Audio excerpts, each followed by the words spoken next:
The shrill ring of the phone pierced through the thick veil of grief that had consumed me since Derek's passing. Reluctantly, I reached for the receiver, my hand trembling with a mix of dread and curiosity. "Lila, it's Eleanor," the stern voice at the other end announced, devoid of any warmth or condolences. My heart sank as I recognized the steely tone of my late husband's mother. Even in my darkest moments, she found a way to intrude, her presence as unwelcome as ever. "What do you want, Eleanor?" I mustered, my voice strained with barely concealed contempt. "I need you to move in with me," she stated matter-of-factly, as if making a simple request for groceries. "It's your duty as a daughter-in-law to care for me now that Derek is gone." I recoiled at her audacity, anger rising within me like a tidal wave. "Are you serious? Derek just died, and you're already trying to control me? I'm not your servant, Eleanor." "Don't take that tone with me, young lady," she snapped, her words dripping with disdain. "You owe me for all the sacrifices I've made for this family." I clenched my fists, fighting the urge to hurl the phone across the room. "You've done nothing but belittle and undermine me since the day I married Derek. Why should I subject myself to more of your abuse?" "How dare you speak to me like that?" Eleanor's voice rose to a shrill pitch, her rage palpable even through the receiver. "After everything I've done for you, this is the thanks I get? You ungrateful, selfish girl." "Enough," I shouted, my patience finally snapping. "I don't owe you a damn thing, Eleanor. Derek is gone, but that doesn't give you the right to dictate my life. I'm not coming to live with you, and that's final." With a defiant click, I slammed the phone down, severing the connection with a sense of empowerment I hadn't felt in years. Eleanor's toxic grip on my life had finally reached its limit, and I was determined to break free, no matter the cost. As I sank back into the couch, tears streamed down my face, a potent mix of grief and liberation. Derek's passing had left a gaping void in my heart, but it had also presented an opportunity, a chance to reclaim my identity and free myself from the shackles of Eleanor's cruelty. The words she had hurled at me echoed in my mind, a painful reminder of the countless times she had belittled and demeaned me, even in Derek's presence. But this time, something was different. A fire had been ignited within me, a burning desire to stand up for myself and confront the demons of my past. With trembling hands, I reached for a pen and paper, determined to put my defiance into writing. Eleanor's reign of terror would end, and I would emerge victorious, no matter the cost. As I set down the pen, my mind drifted back to the countless times Eleanor had made my life a living hell. Her words, sharp as daggers, had left invisible scars that ran deeper than any physical wound. One memory, in particular, resurfaced with a vengeance. It was the night Derek and I had gathered the courage to share our struggles with fertility, a moment that should have been met with compassion and understanding. "Mother, Lila and I have something to tell you," Derek had said, his voice heavy with trepidation. Eleanor's eyes narrowed, her lips pursed in a thin line of disapproval.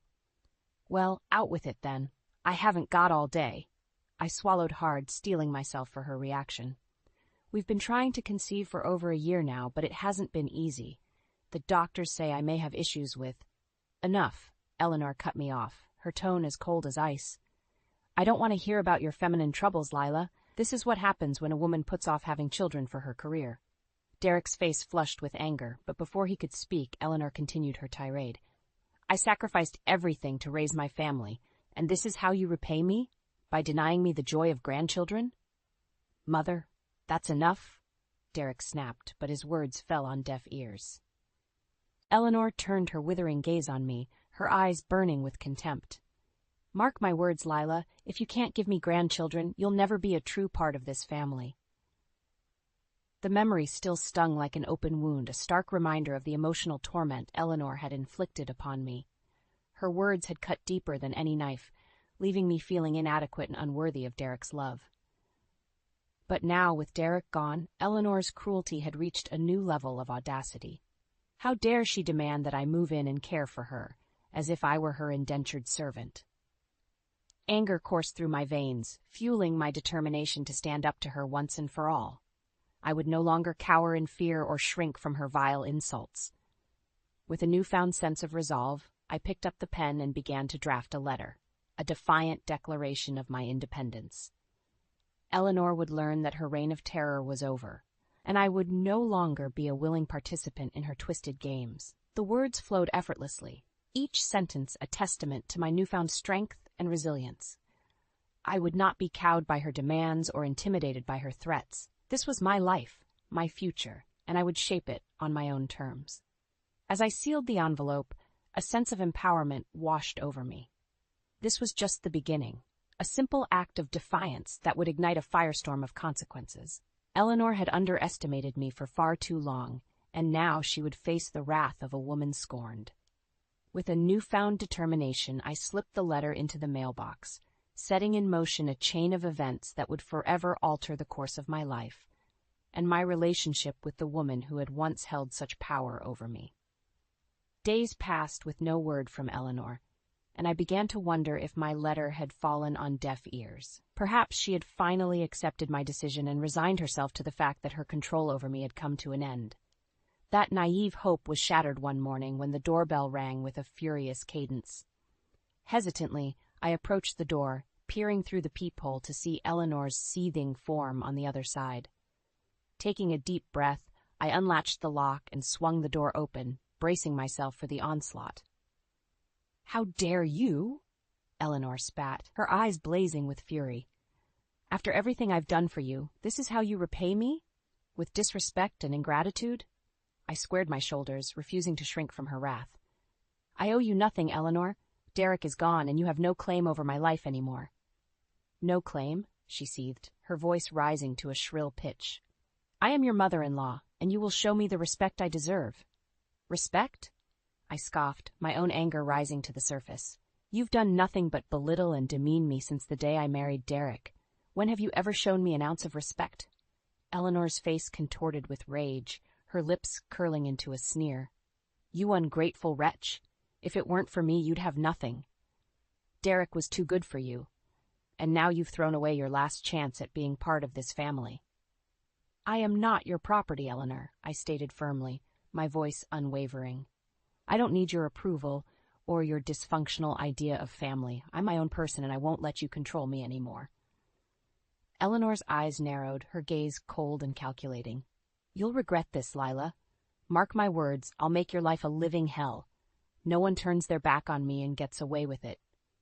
With those chilling words, she turned on her heel and stormed away, leaving me standing in the doorway, my heart pounding in my chest. I had done it. I had faced my tormentor head-on and refused to back down. A sense of exhilaration coursed through me, mingled with a twinge of trepidation at Eleanor's parting threat, but I would not be deterred. For too long, I had lived in the shadow of her cruelty, allowing her to dictate the terms of my life. No more. This was my moment of defiance, and I would savor every second of it. As the adrenaline subsided, I couldn't help but feel a sense of pride welling up within me. I had stood my ground, defended my autonomy, and emerged victorious. At least for now. Eleanor's words still echoed in my mind, a chilling reminder that this was far from over.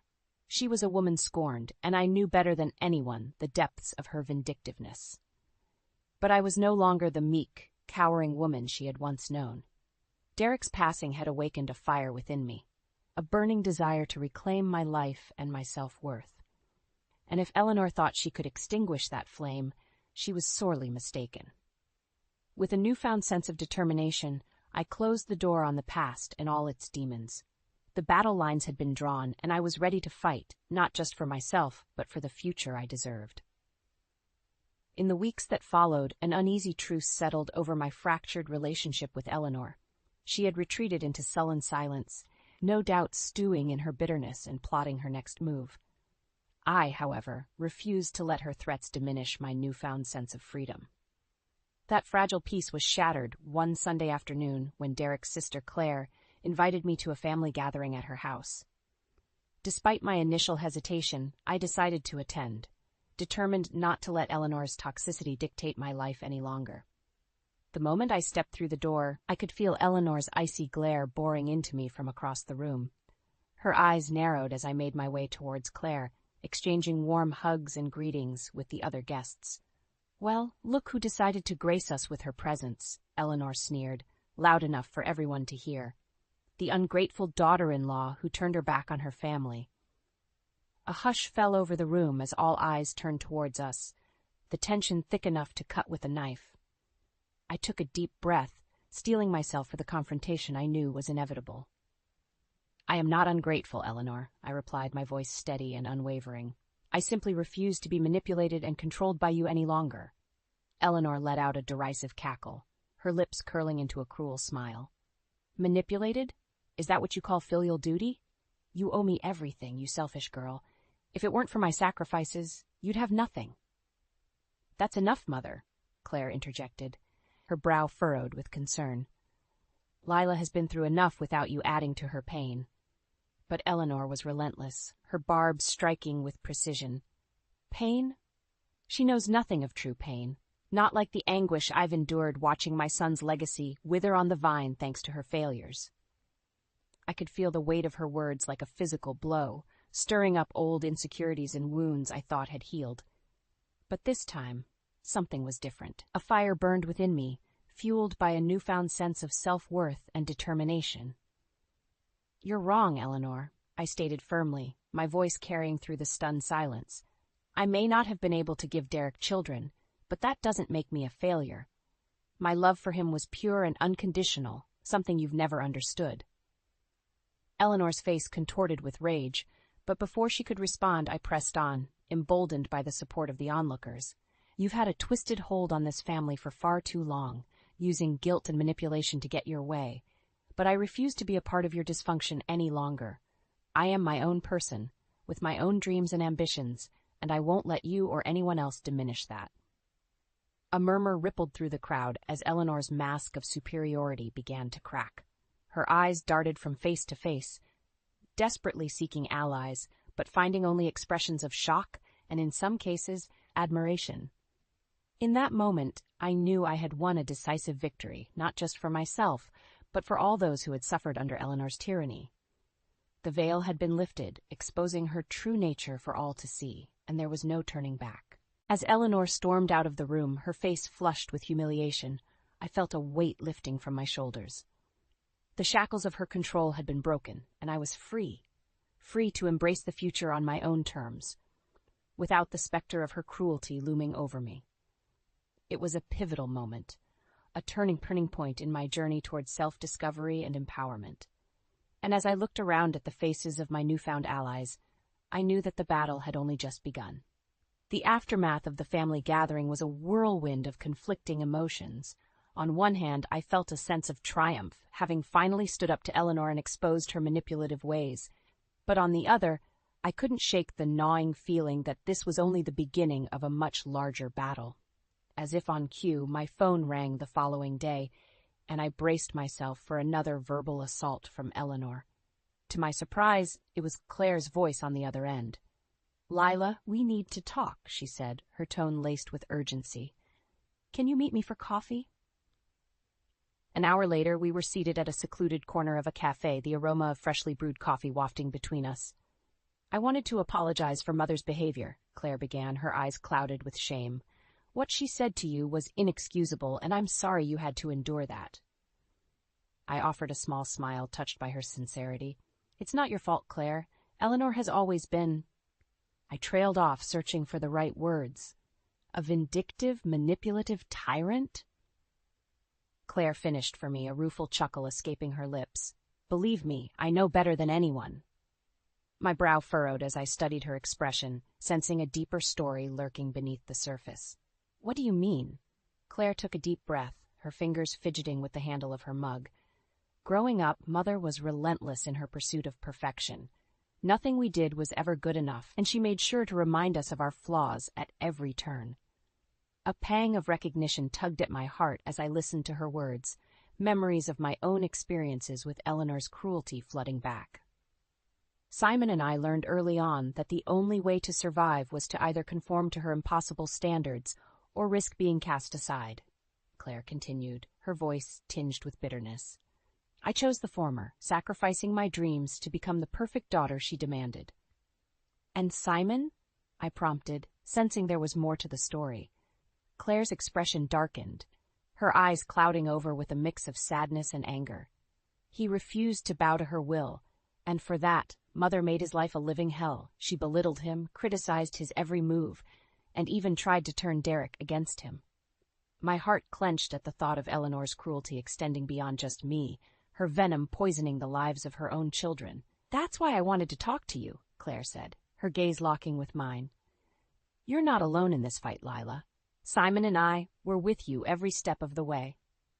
A wave of relief washed over me, and I realized that in my quest for independence, I had gained something even more valuable: allies who understood the depths of Eleanor's toxicity.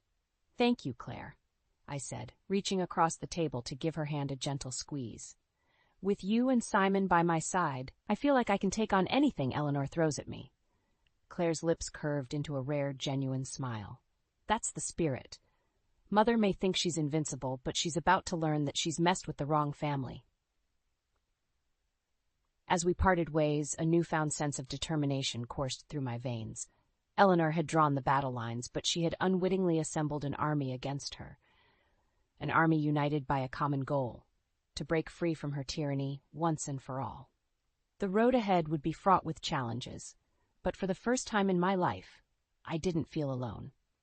With Claire and Simon by my side, I was part of something larger than myself, a movement fueled by the desire for justice and the pursuit of freedom from Eleanor's toxic grasp. And as I stepped out into the warm afternoon sun, I couldn't help but feel a glimmer of hope ignite within me. The tide was turning, and Eleanor's reign of terror was about to meet its match. In the weeks following my alliance with Claire and Simon, an eerie silence descended upon my ongoing battle with Eleanor. It was as if she had retreated, licking her wounds and biding her time before launching her next attack. Little did I know, the calm was merely the eye of the storm, and Eleanor was busy weaving a web of deceit that threatened to unravel everything I had worked so hard to build. The first inklings of her scheme came in the form of whispers and sideways glances from acquaintances I encountered around town. At first, I brushed them off as mere curiosity, but as the murmurs grew louder, I couldn't ignore the nagging feeling that something sinister was afoot. It all came to a head one afternoon when I stopped by the local cafe for my usual coffee break. As I waited in line, I overheard a conversation between two women seated at a nearby table, their voices hushed but audible enough for me to catch snippets of their exchange. "Such a shame about Lila abandoning her mother-in-law like that. And after everything Eleanor has done for her, too. Selfish and ungrateful, if you ask me." My heart pounded in my chest as I pieced together the fragments, realizing with growing horror that Eleanor had been spreading lies about me, painting me as the villain in our twisted narrative. Anger and disbelief coursed through my veins, but before I could confront the gossiping women, a familiar voice cut through the din. "Don't believe everything you hear," Claire said, her expression stern as she approached the table. "My mother is a master manipulator, and she's twisting the truth to suit her agenda." The women fell silent, their faces flushed with embarrassment at being caught in their indiscretion. Without another word, Claire beckoned me to follow her, and we swiftly exited the cafe. "Eleanor is up to her old tricks again," she fumed as we stepped onto the sidewalk. "Trying to turn the community against you by spreading vicious rumors." My mind raced, struggling to comprehend the depths of Eleanor's deception. But why? What does she hope to gain by turning people against me? Claire's expression hardened, her eyes narrowing with resolve. Isolation, alienation. She wants to break you down until you have no choice but to succumb to her demands. A chill ran down my spine as the realization sank in. Eleanor was waging a psychological war, using the very community I had called home as her weapon. "We can't let her get away with this," I said, my voice tinged with determination. "We need to expose her lies and show everyone the truth." Claire nodded, a glint of resolve in her eyes. "And we will. Simon and I have been gathering evidence, testimonies from others who have fallen victim to Mother's manipulation over the years. It's time we fought fire with fire."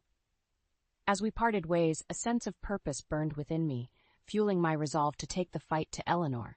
She had underestimated my strength, my resilience, and now she would face the consequences of her actions. Returning home, I immediately set to work, compiling every shred of evidence I had. from the hurtful words she had hurled at me over the years to the countless instances of emotional abuse. I pored over the documentation, meticulously organizing it into a damning case against Eleanor's tyranny. With each piece of evidence I uncovered, my determination grew stronger, solidifying my conviction that Eleanor's reign of terror must end, no matter the cost. As the sun dipped below the horizon, casting long shadows across the room, a newfound sense of clarity washed over me. The battle lines had been drawn, and it was time to strike back. Not just for myself, but for every life Eleanor had sought to control and diminish. The time for retribution was nigh, and I would be the one to deliver the final blow, shattering Eleanor's carefully constructed facade and exposing her true manipulative nature to the world. The days leading up to the community event were a flurry of preparation and strategizing. Claire, Simon, and I pored over every last detail, ensuring that our plan to expose Eleanor's manipulation was airtight. "Are you sure you want to go through with this?" Simon asked, his brow furrowed with concern. "Once we pull the trigger, there's no going back." I met his gaze, my resolve unwavering. "I'm sure. Eleanor has tormented us for far too long. It's time she faced the consequences of her actions." Claire placed a reassuring hand on my shoulder. "We've got your back, Lila. No matter what happens, we're in this together." Finally, the day of reckoning arrived, and the tension was palpable as we made our way to the community center. Eleanor was already there, holding court with her usual air of superiority, oblivious to the storm that was about to be unleashed. As the event commenced, I could feel the weight of anticipation pressing down on me, my heart pounding in my chest. This was the moment I had been waiting for, the chance to expose Eleanor's true nature and reclaim my dignity once and for all. When my turn at the podium came, I took a deep breath, steadying myself for the confrontation that was about to unfold. As I stepped up to the microphone, Eleanor's eyes narrowed, sensing that something was amiss. "Good evening, everyone," I began, my voice ringing out clear and strong. "I'm sure many of you have heard the rumors circulating about me and my supposed mistreatment of Eleanor Turner." A murmur rippled through the crowd, heads nodding in acknowledgement of the whispers that had been spreading like wildfire. "Well, I'm here to set the record straight," I continued, my gaze locking onto Eleanor's, daring her to challenge me. "The truth is, it's not me who has been the manipulator and the abuser. It's Eleanor herself." Eleanor's face contorted with rage, her eyes blazing with fury as she realized what was unfolding. "How dare you?" she spat, rising from her seat. "You ungrateful, lying." But I didn't let her finish, pressing on with my damning expose. For years, Eleanor has subjected me to emotional and psychological torment, belittling me and making me feel worthless. And I'm not the only one. With a nod to Claire and Simon, they stepped forward, each holding a stack of documents and testimonies from others who had fallen victim to Eleanor's cruelty. "These are the accounts of people whose lives Eleanor has sought to control and manipulate, all in the name of her twisted sense of family duty," I declared, my voice reverberating through the stunned silence. One by one, the testimonies were read aloud, painting a vivid picture of Eleanor's reign of terror, a tapestry of lies, manipulation, and emotional abuse woven with startling clarity. As the final account echoed through the hall, all eyes turned to Eleanor, her once imperious demeanor shattered, replaced by a mask of humiliation and defeat. "You see," I said, addressing the stunned crowd, "Eleanor has been the true villain all along, using her position of power to subjugate and control those around her. But no more. Today, her lies and deceit have been exposed for all to see." A smattering of applause broke out, growing louder as more and more people joined in, their eyes filled with a mixture of shock and newfound respect. Eleanor, meanwhile, sat frozen, her lips trembling with a combination of rage and disbelief. In a single, climactic moment, her carefully cultivated facade had crumbled, revealing the ugly truth that she had so desperately tried to conceal. As the applause died down, I turned to face her one last time, my voice steady and resolute. "Your reign of terror is over, Eleanor. You have no power over me or anyone else anymore."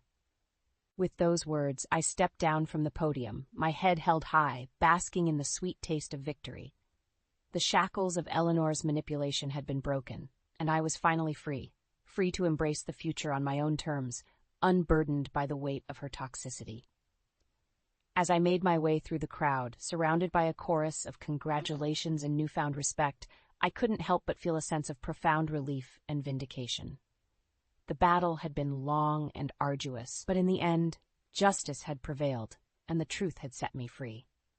Eleanor's reign of terror was over, and a new chapter in my life was about to begin, one filled with the promise of healing, growth, and the sweet taste of hard-won independence. In the weeks following my public exposure of Eleanor's manipulation, a profound shift took place within me. It was as if a weight had been lifted, a burden I had carried for far too long finally cast aside.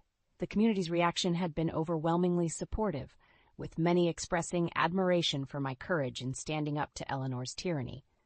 Some even shared their own stories of her cruelty, reinforcing the realization that I had not been alone in my suffering. Eleanor, however, had retreated into a self-imposed exile, her once formidable presence reduced to a mere shadow of its former self. Whispers circulated that she had become a recluse, too ashamed to face the world after her lies and deceit had been laid bare. For a fleeting moment, I felt a twinge of pity for the woman who had once wielded such power over me. But that fleeting sentiment was quickly extinguished by the memory of her cruel words and actions, a stark reminder of the emotional toll she had inflicted upon me and countless others. As the dust settled, I found myself at a crossroads, uncertain of what path to take next. The shackles of Eleanor's control had been broken, but the scars of her abuse still lingered, leaving me questioning my own sense of self-worth and purpose. It was during this period of introspection that an unexpected ally emerged, Derek's brother, Simon. He had been a steadfast supporter throughout my battle with Eleanor, and now he became a source of guidance and support as I navigated the uncharted waters of my newfound freedom. "You know, Lila," he said one afternoon as we shared a cup of coffee, "you've been through hell and back, but you came out on the other side stronger than ever." I offered a wry smile, my fingers tracing the rim of my mug. "Sometimes I'm not so sure. Eleanor's words, her constant belittling, it leaves scars, Simon." He nodded, his expression understanding. "I know. Believe me, I've been there.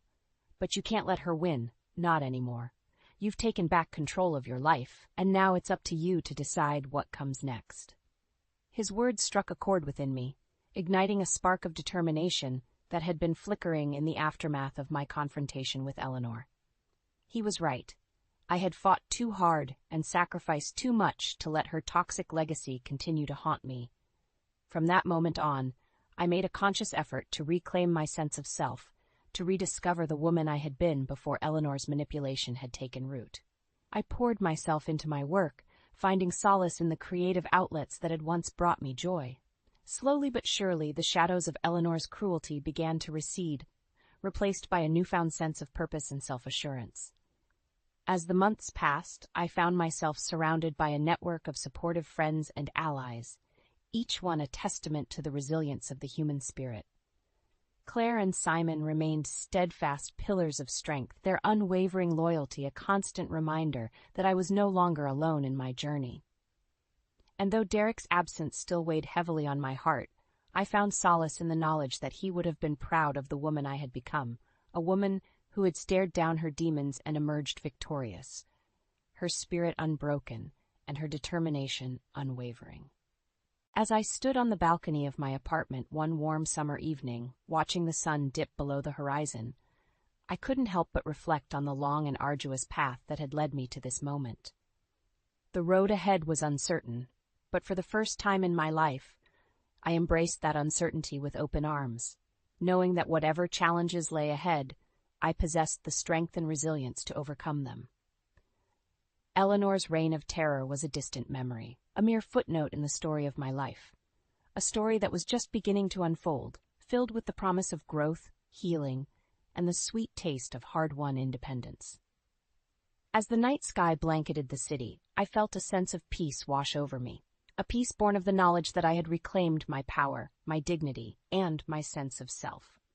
The battles of the past had been fought and won, and now the future stretched out before me, ripe with endless possibilities. With a deep breath, I turned and made my way back inside, ready to embrace the next chapter of my life, a chapter written on my own terms, free from the shackles of Eleanor's toxicity and filled with the promise of a brighter tomorrow. I froze at the top of the stairs, my heart pounding in my chest. The hushed voices from the kitchen below carried up to me, clear as day in the quiet house. Rick, you can't hide Jordan from Casey forever. What if she finds out? My mother-in-law Esther's voice was sharp, even in a whisper. She won't, Rick replied, his tone dismissive. Casey's too busy playing housemaid to notice. I gripped the banister, my knuckles turning white.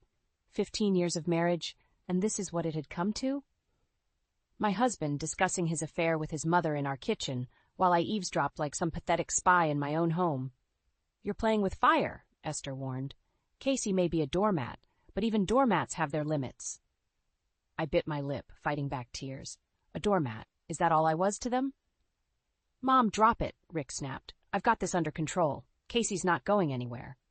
The certainty in his voice made my blood boil. I took a deep breath, steadying myself. They were right about one thing. I wasn't going anywhere, at least not yet. I crept back to our bedroom, my mind racing. How long had this been going on? How could I have been so blind? The next morning, I plastered on a smile as I made breakfast. Rick stumbled into the kitchen, bleary-eyed and hungover. Morning, honey, I chirped, setting a plate of eggs in front of him. Sleep well? He grunted, not meeting my eyes. Fine, thanks.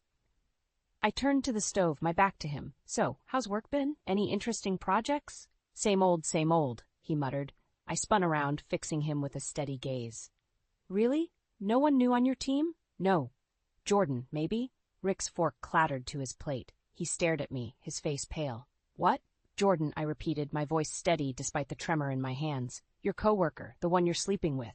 Casey, I held up a hand, silencing him. Save it, Rick. I heard you and your mother last night. He slumped in his chair, running a hand through his hair. It's not what you think. I laughed, a harsh sound that surprised even me. Really, because I think it's exactly what I think. How long? Rick's silence was all the answer I needed. Get out, I said quietly. He looked up, startled. What? I said, get out. Go to work. Go to Jordan. I don't care. Just get out of my sight.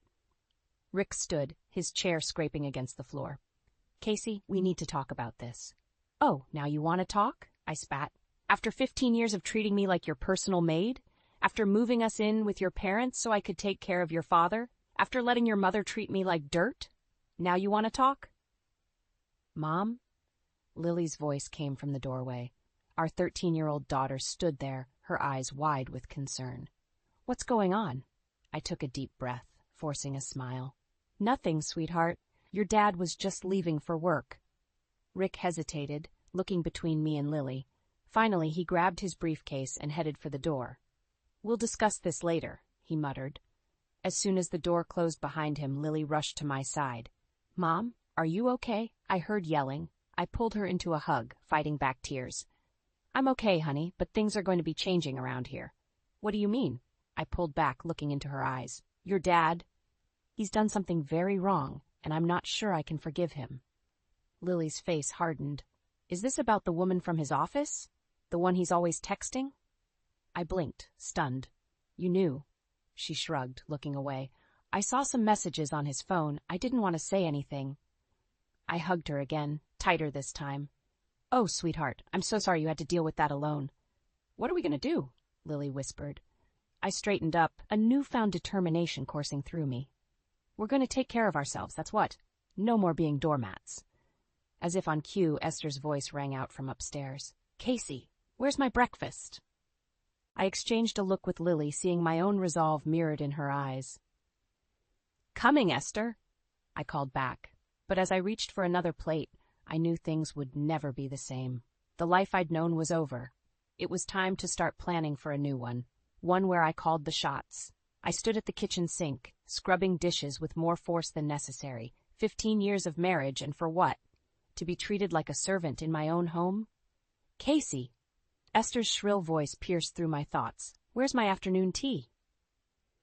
I gritted my teeth, setting down the sponge. Coming, Esther. As I prepared her tea, my mind wandered to the day Rick and I moved in. We were newlyweds, full of hope and love. Rick's father, Carl, had just been diagnosed with Parkinson's, and we agreed to help care for him. It seemed like the right thing to do. What's taking so long? Esther demanded as I entered the living room. I plastered on a smile. Here you are, Esther, just the way you like it. She snatched the cup, not even bothering to look at me. It's probably cold by now.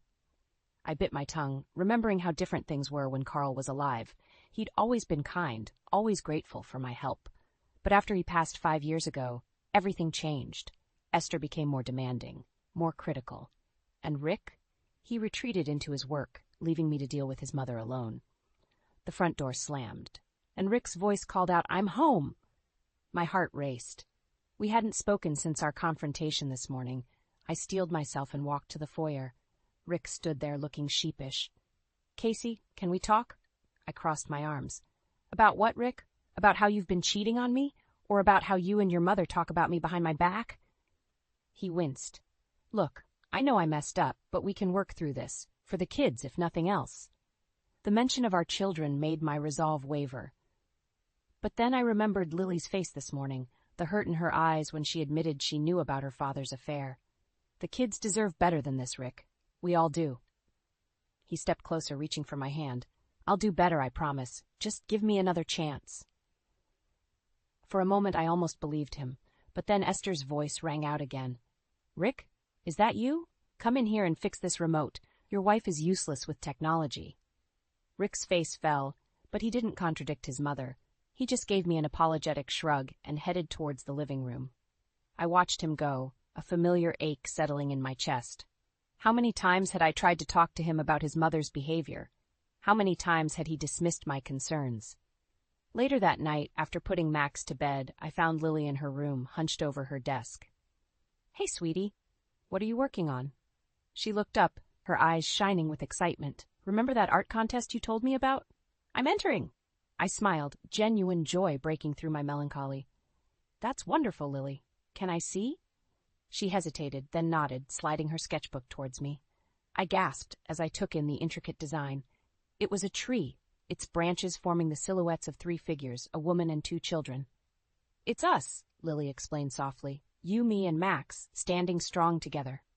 Tears pricked my eyes as I hugged her tight. "It's beautiful, honey. You're so talented." As I held my daughter, a sense of clarity washed over me. I couldn't keep living like this, not just for my sake, but for my children's. They deserved to grow up in a home filled with love and respect, not tension and resentment. I pulled back, looking into Lily's eyes. "Sweetheart, there's something I need to tell you. Things are going to be changing around here soon." Lily's expression grew serious. "Are we leaving?" Her perceptiveness startled me. "How did you know?" She shrugged. "I've seen how unhappy you are, Mom, and after this morning, I just figured something had to give." I nodded, swallowing hard. "You're right. We can't stay here anymore. But I promise you, no matter what happens, we'll face it together. You, me, and Max." Lily squeezed my hand, just like in my drawing. As I left her room, I felt a newfound determination. Tomorrow, I'd start making plans. It was time to reclaim my life, for myself and for my children.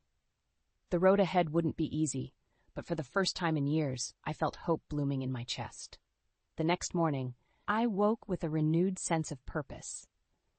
While Rick was in the shower, I slipped into his office and logged onto his computer. My fingers flew across the keyboard as I searched for apartment listings and job opportunities. A notification popped up on Rick's screen, a new email from Jordan. My stomach churned, but I clicked it open. "Can't wait to see you tonight? Same place, same time?" I quickly closed the email, my resolve strengthening. There was no going back now. As I made breakfast, my phone buzzed. An unknown number. Curious, I answered. "Casey?" "It's Tim. Tim Cooper from college. Remember me?" My heart skipped a beat. Tim had been my closest friend in art school, always encouraging my work. "Tim, of course I remember. It's been ages. I saw some of your designs online," he said. "You're still incredibly talented, Casey. What happened to chasing your dreams?" I glanced around the kitchen, lowering my voice. "Life happened, but maybe it's time for a change. Well, I've got a freelance project that could use your touch. Interested?" Before I could answer, Esther's voice rang out. "Casey, who are you talking to? Breakfast isn't going to make itself." I gritted my teeth. "Tim, I'll call you back. I'm definitely interested." After a hectic morning of catering to Esther's demands and getting the kids off to school, I finally found a moment to slip away. I called Tim back, my heart racing with excitement. "Tell me more about this project," I said, closing my bedroom door. Tim's enthusiasm was contagious. "It's a rebranding for a local women's shelter. They need a fresh look, something empowering and hopeful. Your style would be perfect." As Tim outlined the details, I felt a spark I hadn't experienced in years. This was more than just a job. It was a lifeline. "I'm in," I said, surprising myself with my confidence. "When can I start?" "How about we meet for coffee tomorrow to discuss the details?" Just then, I heard the front door open. Rick was home early. "I've got to go," I whispered. "Text me the time and place. I'll be there." I hung up just as Rick appeared in the doorway. "Who were you talking to?" "Wrong number," I lied smoothly. "How was work?" Rick shrugged, not meeting my eyes. "Fine. Listen, I've got a late meeting tonight. Don't wait up." My blood boiled. A late meeting with Jordan, no doubt. But I forced a smile. "Of course. Have a good time." As soon as Rick left, I threw myself into research.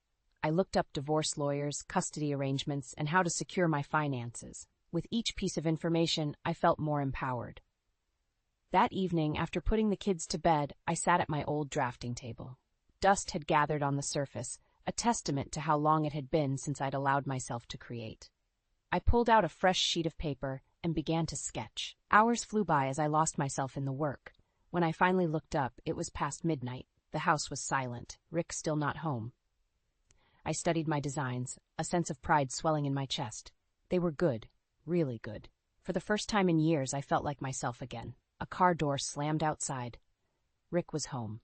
I quickly gathered my sketches, hiding them in a drawer. As I climbed into bed, pretending to be asleep, a realization hit me.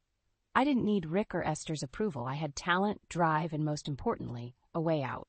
Tomorrow, I'd meet Tim and take the first step towards my new life.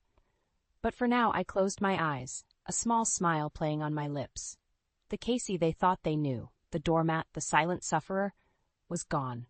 In her place was a woman ready to reclaim her life, one sketch at a time. Little did I know, the path ahead would be far more challenging and rewarding than I could have ever imagined. The next few days were a whirlwind of secret preparations and stolen moments. I'd set up a new bank account, started packing essentials when no one was home, and even found a small apartment for rent across town. But telling the kids about our impending departure weighed heavily on my mind. One afternoon, while Rick was at work and Esther was at her book club, I sat Lily and Max down in the living room. "Kids, we need to talk about something important," I began, my heart racing. Lily's eyes narrowed. "Is this about Dad's affair?" I nodded, surprised by her perceptiveness. "Yes, partly, but it's more than that. We're going to be moving out soon." Max's lower lip trembled. "But why, Mommy? Don't you love Daddy anymore?" I pulled him close, fighting back tears. "Oh, sweetie, I'll always love your dad in some way, but sometimes adults need to make hard choices to be happy and safe." Lily took my hand. "I think it's the right thing to do, Mom. We can't stay here with Grandma being so mean to you all the time." Her maturity both warmed and broke my heart. I hugged them both tightly, grateful for their understanding. That evening, as we sat down for dinner, the tension in the air was palpable. Rick barely looked at me, while Esther's eyes bored into me with suspicion. "So, Casey?" Esther began, her voice dripping with disdain. "I hear you've been working on some little project? Playing with your doodles again?" I took a deep breath, steeling myself. "Actually, Esther, I've taken on a freelance job. It's a rebranding project for a women's shelter." Rick's head snapped up, surprise evident on his face. Esther, however, scoffed. "Playing with your little doodles won't pay the bills, Casey. Rick deserves better." The room fell silent. I could feel Lily and Max's eyes on me, waiting to see how I'd respond. In that moment, something inside me snapped. I stood up slowly, placing my napkin on the table. "I'm more than these little doodles, Esther. Watch me prove it." Rick finally spoke up. "Casey, sit down. You're embarrassing yourself." I turned to him, my voice steady. "No, Rick, I'm done sitting down. I'm done being silent, and I'm done letting you and your mother treat me like I'm worthless." Esther gasped, her face turning red. "How dare you speak to us like that, after everything we've done for you?" I laughed, a harsh sound that surprised even me. "Everything you've done for me? You mean treating me like a servant? Belittling my dreams? Turning a blind eye while your son cheats on me?" Rick paled. "Casey, that's enough. But I was on a roll. No, it's not enough. It's just the beginning. Kids, go pack your bags. We're leaving. Chaos erupted. Esther started shrieking. Rick tried to grab my arm, but Lily and Max sprang into action, running upstairs to their rooms. As I turned to follow them, Rick caught my wrist. You can't do this, Casey. You have nowhere to go. I yanked my arm free, meeting his gaze. That's where you're wrong, Rick. I have everywhere to go, and for the first time in years, I'm choosing myself. I raced upstairs, helping the kids gather their things. My hands shook as I threw clothes into suitcases, listening to Rick and Esther's angry voices below. Just as we were about to leave, I remembered my sketchbook. I couldn't leave without it. I dashed into our bedroom, rummaging through drawers. That's when I saw it. A small velvet box, hidden beneath Rick's socks. My curiosity got the better of me, and I opened it. Inside was a stunning diamond necklace. My heart sank as I realized it wasn't for me. It was for Jordan. Footsteps thundered up the stairs.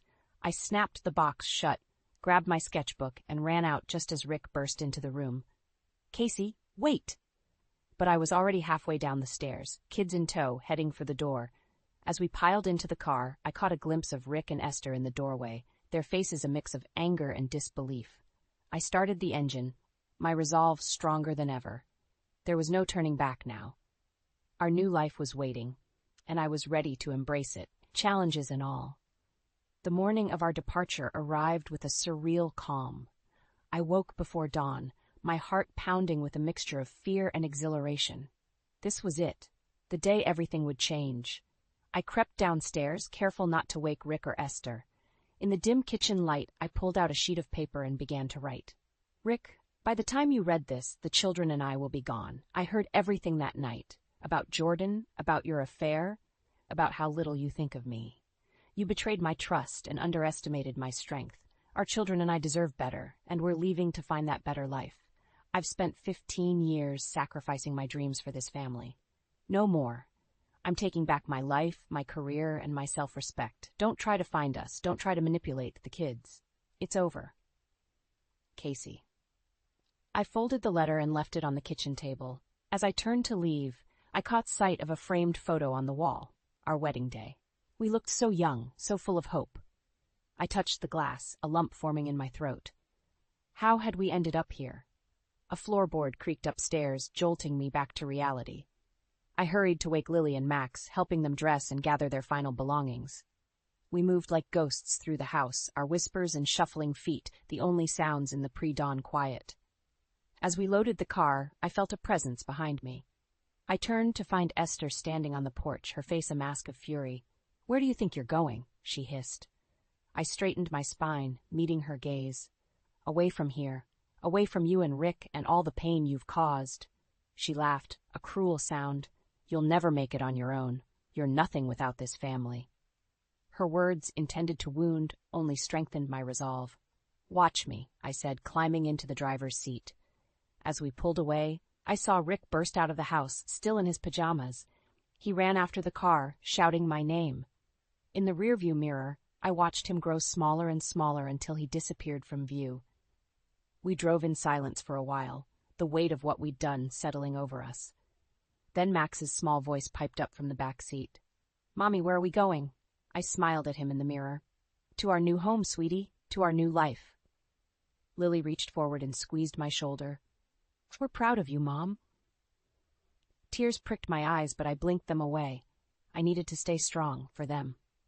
We arrived at the small apartment I'd rented across town. It wasn't much, 2 bedrooms, a tiny kitchen, and a living room that would double as my workspace. But it was ours. As we unpacked, my phone buzzed incessantly with calls and messages from Rick. I ignored them all. That evening, exhausted but exhilarated, I sat on our second-hand couch, watching Lily and Max explore their new rooms. My phone buzzed again. This time it was Tim. "Hey, superstar, how'd it go?" I took a deep breath. "We did it. We're out."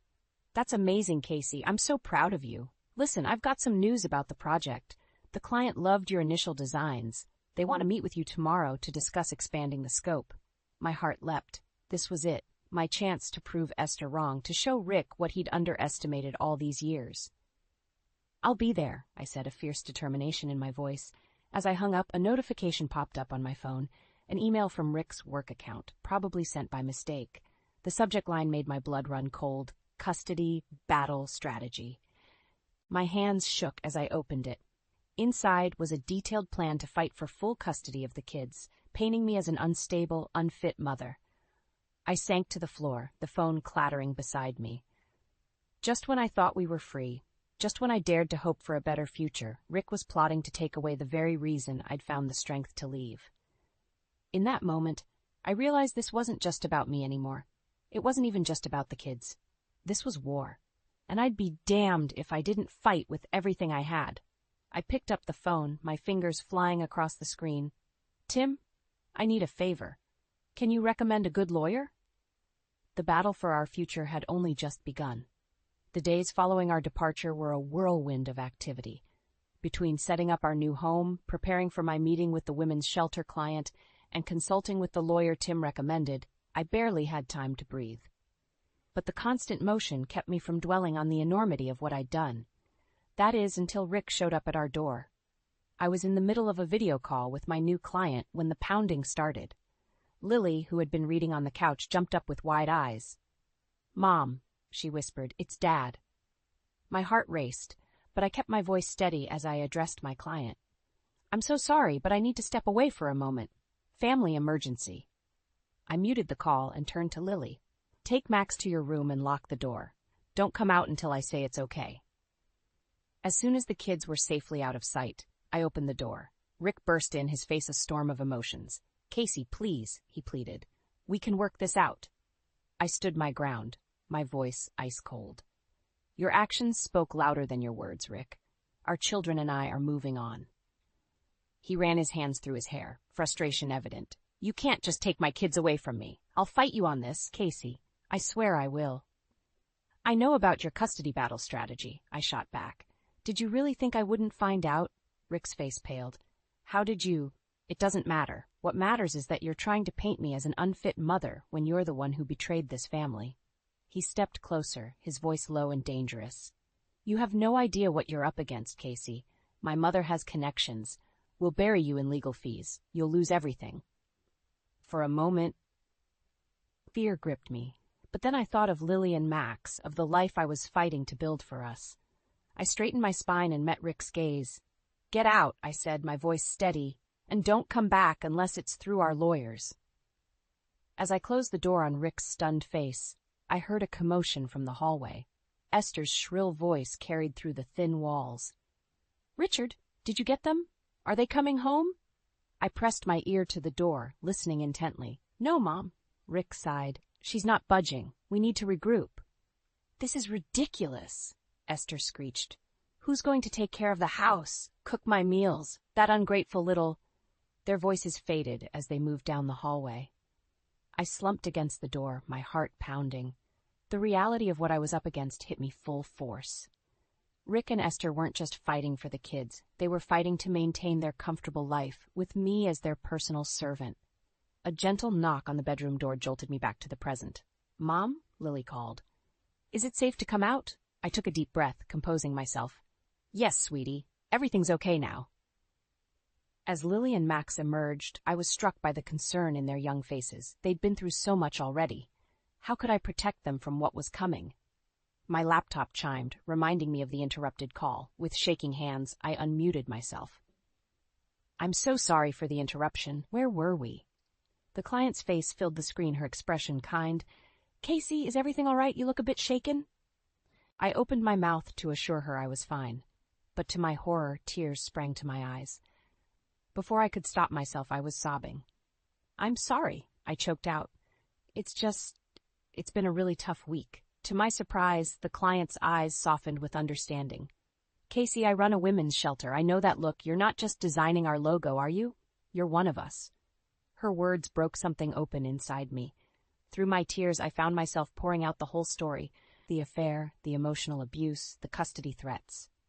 When I finished, I was sure I'd blown my chance at the job. Instead, the client leaned forward, her voice filled with conviction. "Casey, you're exactly who we need for this project. Your strength, your resilience. That's what our shelter is all about. And I promise you, we'll do everything we can to help you through this." As the call ended, I felt a glimmer of hope.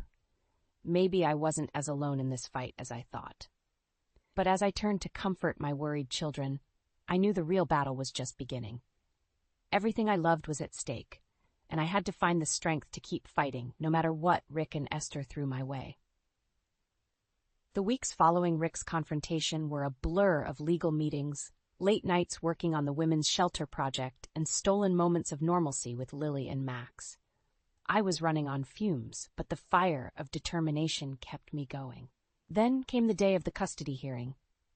I stood outside the courthouse, my hands shaking as I smoothed down my suit. Tim squeezed my shoulder reassuringly. "You've got this, Casey. Remember, you're fighting for your kids and your future." I nodded, taking a deep breath. As we entered the building, I caught sight of Rick and Esther huddled with their lawyer. Rick's eyes met mine, a mixture of anger and something else, regret, maybe, flashing across his face. The hearing was brutal. Rick's lawyer painted me as an unstable mother who had abandoned her family on a whim. They brought up my fledgling career, our modest apartment, anything to make me look incapable. When it was my turn to speak, I stood tall, my voice steady despite my racing heart. "Your Honor, I left an emotionally abusive situation to provide a better life for my children. I'm building a career that allows me to be present for them while also pursuing my passions. My children are thriving in our new environment, free from the constant tension and negativity of their previous home." I glanced at Lily and Max, sitting with Tim in the gallery. Their encouraging smiles gave me strength. "I'm not perfect, but I'm doing everything in my power to create a loving, stable home for my children. That's more than I can say for their father, who chose to betray our family and then tried to manipulate the situation to his advantage." The judge listened intently, her expression unreadable. As we awaited her decision, Rick approached me in the hallway. "Casey, please," he pleaded, his voice low. "Let's end this. Come home. We can work it out." I shook my head, my resolve firm. "There's no going back, Rick. You made your choice when you started seeing Jordan." His face darkened. "You don't understand what you're up against. Mom's got friends in high places. We can make your life very difficult." Before I could respond, Lily appeared at my side. "Leave her alone, Dad," she said, her young face set in determination. "We're not coming back. We're happy now." Rick's expression crumpled. "Lily, sweetheart, you don't mean that." "I do," Lily insisted. "Mom's shown us what real strength looks like. You and Grandma just want someone to boss around." Rick opened his mouth to argue, but the bailiff called us back into the courtroom. My heart pounded as the judge began to speak. "After careful consideration, I've decided to grant joint custody to both parents, with primary physical custody going to the mother, Casey Hayward." Relief washed over me, but it was short-lived. The judge continued, "However, I'm ordering a 3-month probationary period. During this time, Mrs. Hayward must prove she can provide a stable environment for the children. Any slip-ups, any indication that the children's well-being is at risk, and we'll revisit this decision." As we left the courthouse, my mind raced. 3 months to prove myself. 3 months where one mistake could cost me everything. Tim tried to reassure me. "This is good news, Casey. You've got primary custody.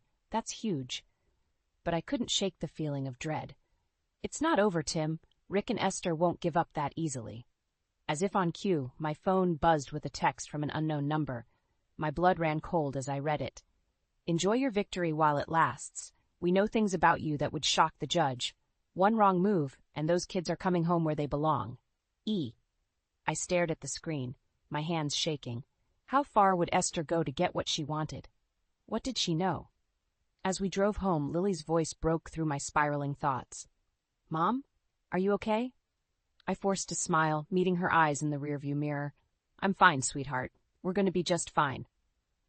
But as I gripped the steering wheel, I knew the real battle was just beginning.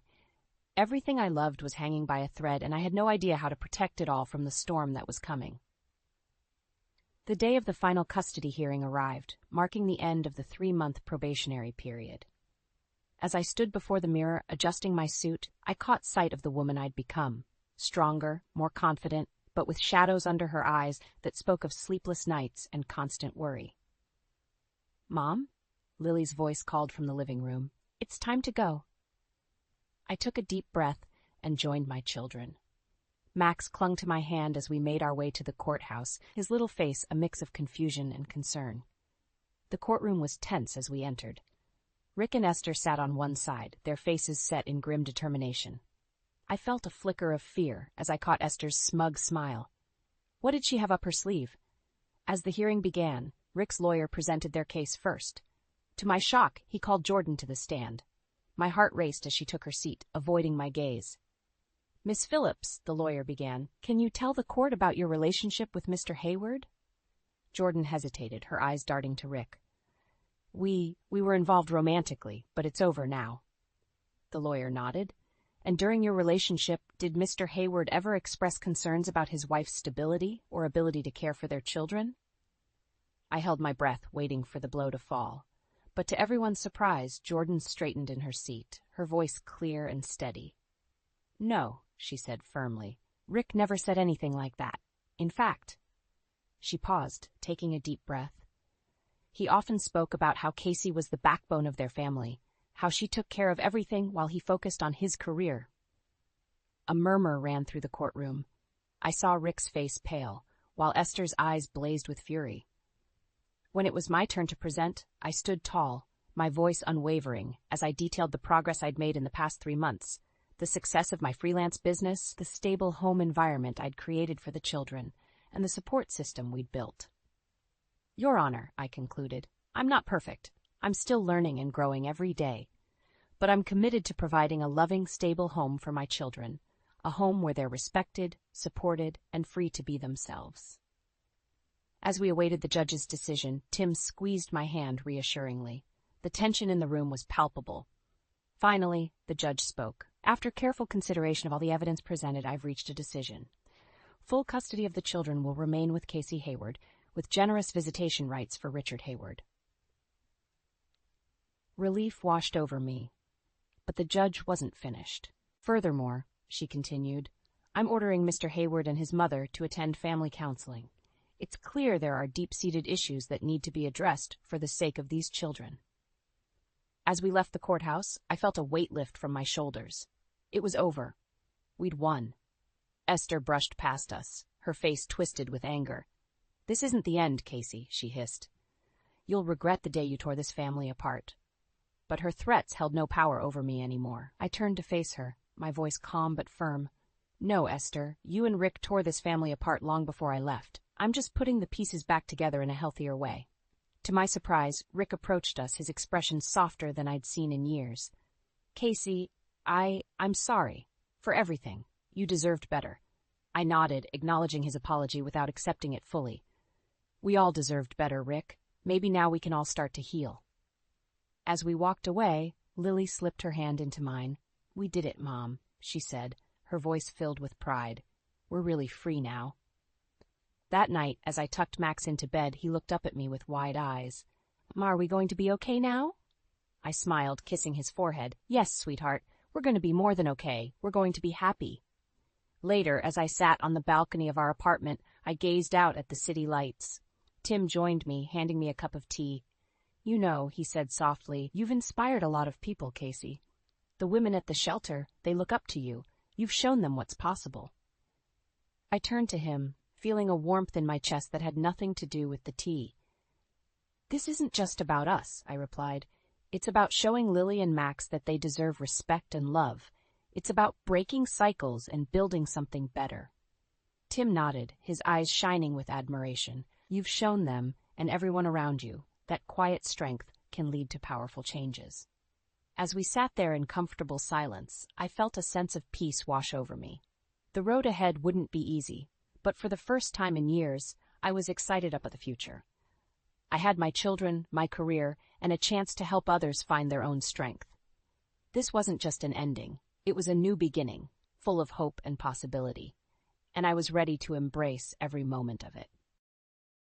Strangers, get out of our house. A few days after Richard passed away, suddenly 9 of his relatives barged into our house. They claimed the house was theirs and that I, an outsider, should leave. However, upon hearing this, I burst into laughter. Unaware of the situation, They stared at me suspiciously and pressed me for an explanation. Don't you all know? I revealed a wish Richard had entrusted to me, which left his relatives pale-faced. Shocked by the truth, they nearly collapsed. My name is Hilary Ford. I work in the kitchen of a restaurant, aged 52. Hilary, can you work overtime today? Hey, manager. Hilary said she couldn't do overtime. That's right. She has to visit her husband in the hospital. So we said we would cover for her until he's discharged. Ah. That's right. Sorry, Hilary, you can leave on time today. Our restaurant is a famous Chinese restaurant in town. It's cheap and delicious. Yet voluminous, which is why there's a queue every day. I used to happily work overtime. But since my husband Richard was diagnosed with cancer and is now hospitalized, I have been leaving on time. He is 54 years old, 2 years older than me. We've been married for 30 years. But this is the first time he's faced such a serious illness. Although we discovered the cancer during a medical checkup, it had already metastasized, and his condition has rapidly deteriorated since. It's pathetic. Since I usually just stayed at home and worked, I don't have much physical strength. He worked from home as an interior coordinator, freelancing, and managed all his work on a single computer. Thanks to this, he mostly took care of the household chores, and I was free to work from morning till night. However, since he fell ill, I've had to ask my workplace for a shift change. I start early in the morning and leave during the busiest hours to take care of him. That's how I've come to rely on everyone's help. Everyone, I'm sorry for always causing trouble. What are you saying? If you look so gloomy, your husband will feel uneasy when you visit. That's right. Keep smiling and take good care of him. If things get tough, the manager can handle both the hall and the kitchen. Hey, what do you think I am? My cheerful colleagues laughed when I asked them for help. None of them showed a displeased face and accepted it. In fact, they even suggested I leave early. The manager adjusted the shift, despite the loss of money, to my current working hours. I am truly grateful to work in such a wonderful place. Once things settle down, I'll definitely repay their kindness. With these thoughts, I thanked everyone, punched out my time card, quickly got ready, and rushed to the hospital. Ah, Mrs. Ford. The doctor just arrived and is talking with your husband. When I arrived at the hospital, a nurse kindly informed me. Upon hearing her words, I hurried to the room where Richard and the doctor were talking. Your wife is here too. Oh, you're done with work? Thanks for your hard work. Richard is 2 years older than me. People often mistook me as the older one due to his youthful face. But since his cancer diagnosis, he seems to have aged rapidly. Now, he looks his age, perhaps even older.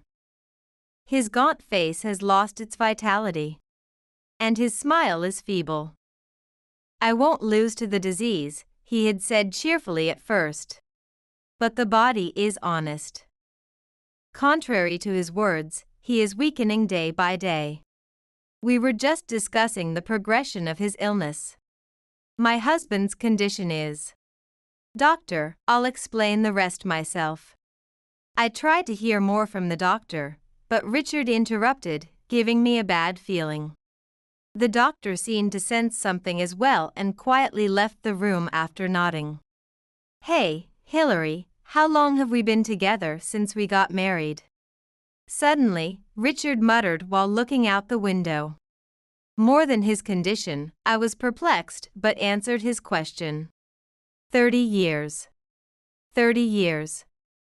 It felt long, but looking back, it went by in a blink of an eye. Stop it. It sounds like the end is near. Half a year. As Richard reminisced, he spoke as if he had come to terms with the end of his life, prompting me to hastily stop his remarks. However, he spoke over my words and looked away. We've got about half a year left. Probably less. I know my own body best. Richard smiled faintly, his face downturned. The moment I heard his words, my worst fears were confirmed, and tears welled up in my eyes. Sorry, I've made you sad. I promised when we got married I'd never make you feel sad. Noticing my tears, Richard raised his head, smiled troublingly, and gently wiped away my tears with his finger. Tears were also welling up in his eyes. And seeing that, I cried even harder. I began to sob, unable to hold back my tears. When I'm gone, I have to apologize to your parents. I made their daughter cry, sorry. Stop it. If he were gone, the rest of my life would be lonely. We had laughed and talked about being together when our time came. As if he had given up on living, Richard spoke such sad words, and I openly showed my anger. It sounds like it's already decided. Don't say such sad things. Hillary. It's not definitely decided yet. Medicine has advanced. If we look for a different hospital, maybe. I'm going to be gone. Unable to accept reality, I raised my voice. Richard gently held my hand and continued his words as if to console me. I'll be gone soon. No. I absolutely don't want that. I want to take care of what needs to be done before I'm gone. I want to spend every last moment with you. Saying this, Richard shared his plans for the future. I don't want to spend the rest of my life in a hospital. I want to go back home with you. And I know you have work, Hillary, but could you take a few days off? I want to go on that trip we planned. I want to fulfill every wish you've had, so please. Richard pleaded. His words and demeanor hammered home the reality. That this was no dream, it was all too real. I was painfully aware that there was no more hope. Respecting his wishes, I held back tears and informed the doctor about our decision. The doctor respected our wishes and immediately began the discharge process, arranging for tests to ensure he could leave the hospital by tomorrow. Thus, Richard's final hospital stay was decided. Richard, I've come to visit. Hi. How are you feeling? About ready to kick the bucket, huh? Hillary, you're here too. I thought it was just Richard. Since there was time until dinner, I stayed in the hospital room to be with him as long as possible. Suddenly, Richard's mother, his brother Greg, and Greg's wife Jenny arrived to visit. It's been a while, you all. Greg, Richard's brother, is 55 and works in construction. But he has a terrible habit of slacking off and has no title at his age. Merely coasting along at work. His wife, Jenny, is 34 and beautiful. But her harsh facial expressions and terrible language, especially towards me, are striking. She seems to despise me. Their mother is 74 but looks younger and is physically fit.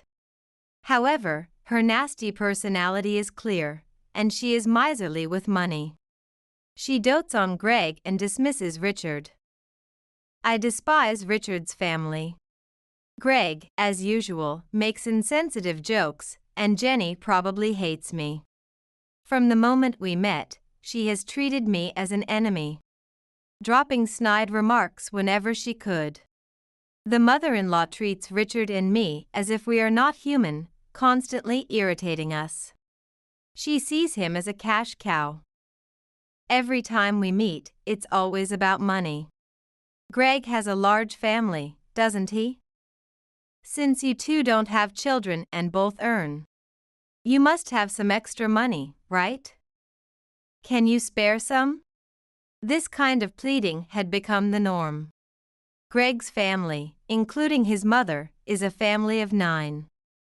His previous wife ran away, leaving him with 4 stepchildren, and he remarried Jenny, who had 2 children with him, leading to a life of poverty.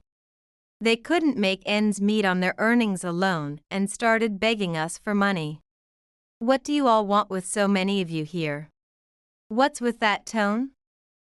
Your own mother comes to visit, and that's how you greet her? That's right, Richard.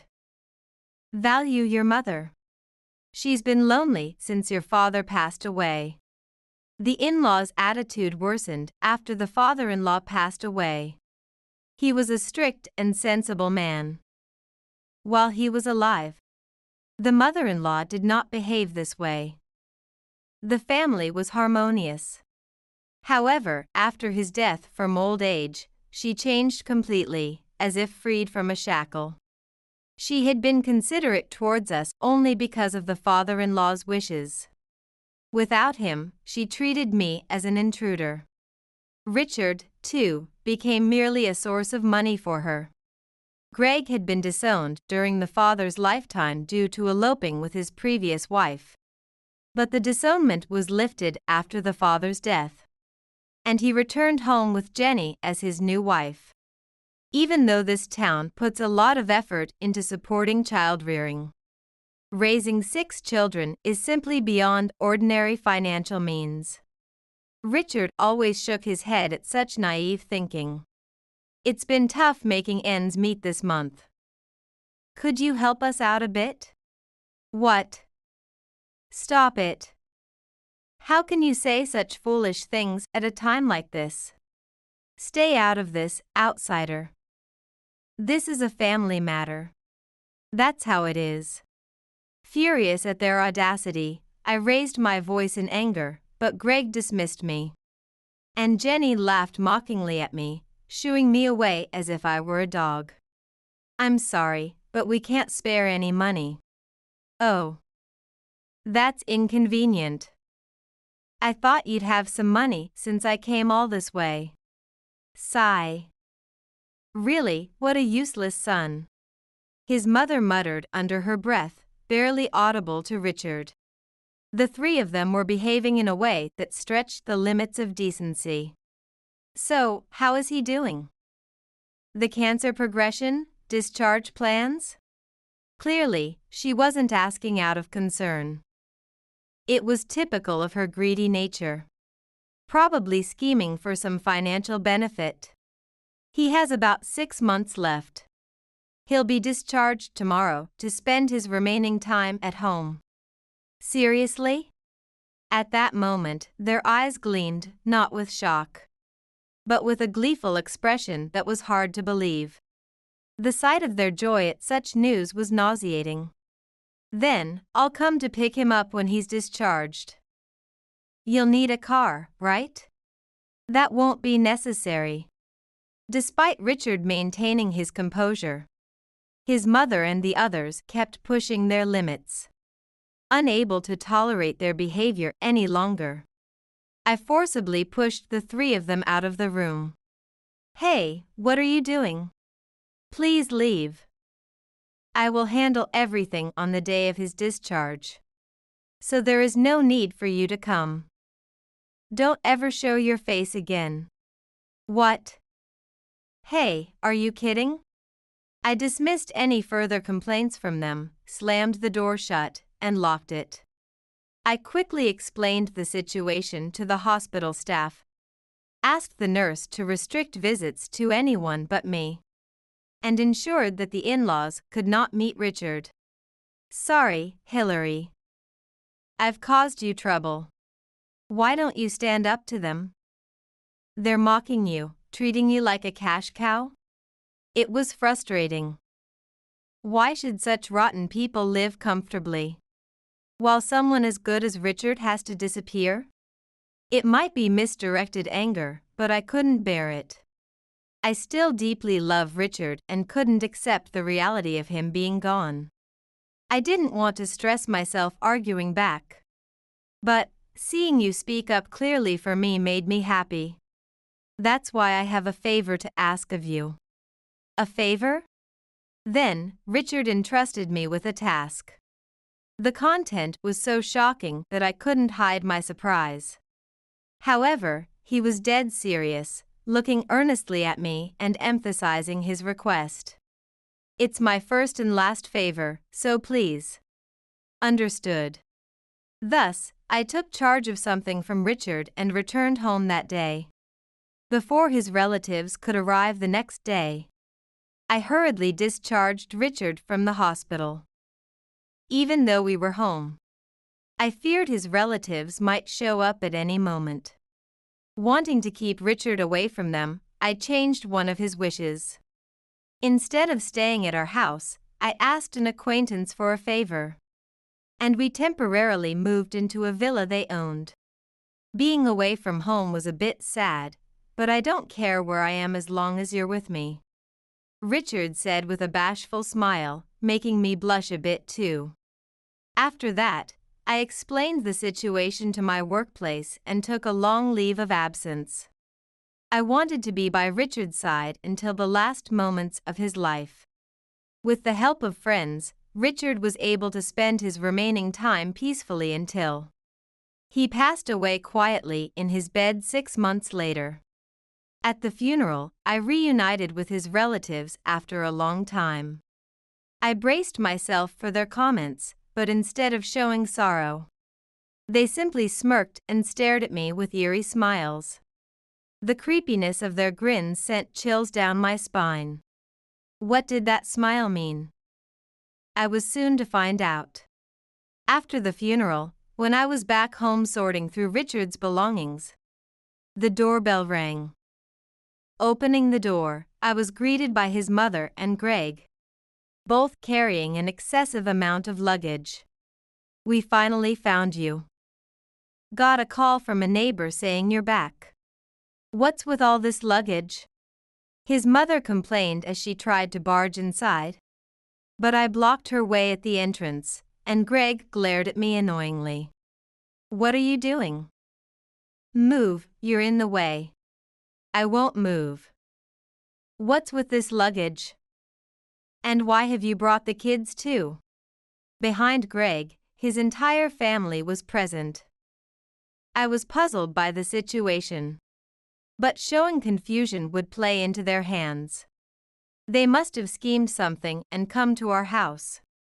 I decided to confront them firmly. Laughing mockingly, his mother uttered an unbelievable statement. From today, this house is ours. Others, get out of our house. I was stunned by her words. Unbelievably, his relatives, all 9 of them, had decided to take over our house on their own. Lost for words at their audacity, I was left speechless. A son's possessions naturally belong to his blood relatives, right? He even left us his will like this. She flaunted a will in front of me. However, hearing this, I burst out laughing, finding their foolishness hilarious. What's so funny? Jenny peeked from behind Greg, glaring at me displeased by my reaction. Wiping the tears from my laughter, I shared a shocking truth with the disgruntled relatives. Don't you know? This house is mine now. What? Huh? Confused by my words, his relatives looked dumbfounded. Their clueless faces made me want to laugh again. But I held back and went to get a document from another room. As you can see, the real owner of this house is me. Richard changed the ownership to me while he was still alive, thinking it would be more helpful for the future. What did you say? Hearing about the change of ownership, his mother widened her eyes in shock. She hurriedly snatched the document from me and examined it closely with Greg. It's really written here. The ownership is in this woman's name. The document was authentic, and the ownership was indeed in my name. Realizing the truth of my words, Greg and Jenny raised their voices. But I responded nonchalantly. You must be mistaken. The ownership was supposed to be in Richard's name, wasn't it? When he was discharged, he changed the ownership to me on his own volition. At that point, his mother interrupted, "That's not right," and thrust the will she had at me. It can't be. Because here, I have a will that he supposedly wrote. The paper she showed was indeed written in Richard's handwriting. However, it lacked any signature, rendering it non-functional as a will. Dismayed by their ignorance, I sighed deeply. But knowing they wouldn't listen to anything I said, I asked them to wait and made a phone call. Thank you for your help. I'm sorry to trouble you, but Richard's family has stormed in over the will. Could you please come over right away? Thank you. Who were you calling just now? Startled by my sudden phone call, Greg looked at me suspiciously. I didn't answer him in detail, but merely indicated for them to come inside. I seated his mother and Greg on the sofa and instructed the kids to play. Soon, the doorbell rang again, and I went to greet the caller, leading him directly into the living room. Sorry for the delay. A man in a suit entered, and Greg's group immediately became defensive, eyeing him with hostility. It's no trouble at all. Sorry for the sudden call. This is Mr. Anderson, a lawyer who has been helping us with Richard's affairs. I called him because your mother mentioned bringing a will. A lawyer? As soon as they realized Mr. Anderson was a lawyer, his mother exclaimed in shock. I had met Lawyer Anderson through a friend who had lent us the villa, and he had explained the situation to him. At first, Richard and I were anxious because Mr. Anderson was a young lawyer, just 30 years old. However, he was quick-witted and had a strong track record with family disputes, which reassured us after meeting him. We had entrusted him with all matters regarding the estate and the family dispute. His relatives had no idea Richard had hired a lawyer. Their faces showed surprise as if they had never heard such a thing. Greg and his family were also shocked and lost for words. Allow me to reintroduce myself. I'm Lawyer Anderson. I've come to discuss matters concerning Richard. We will be recording this conversation as it will serve as evidence. In contrast to Greg's flashy long hair, Lawyer Anderson had short hair and wore glasses to soften his sharp gaze, presenting a clean and professional appearance. Forgetting her place, his mother looked at Lawyer Anderson with admiration. Lawyer Anderson greeted, and the relatives, led by his gesture, also greeted and received his business card and lawyer badge. Seeing the badge, his mother straightened up. Greg and Jenny did the same, their demeanor tense. I sat down on the sofa with Lawyer Anderson, ready to face his relatives.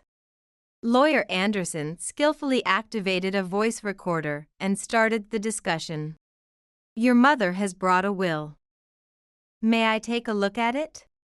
Lawyer Anderson spoke calmly, perhaps too assertively, as his mother's hands trembled slightly with the will, likely overwhelmed by anxiety about not having such a backup, and possibly losing out on the inheritance. Facing a practicing lawyer, they couldn't just talk their way out of it, and their concern about an unfavorable turn of events was evident. Lawyer Anderson quietly reviewed the will handed to him by his mother. After reading it, he looked at me and nodded once. Thank you. I'll return this to you. Lawyer Anderson handed the will back to his mother with a forced smile. This seemed to fuel her anxiety further, prompting her to question the validity of the document. It was Richard's will, right? Yes, it appears to be Mr. Richard's will indeed. See? This means the house is ours now. His mother became confident upon hearing the affirmation of the will.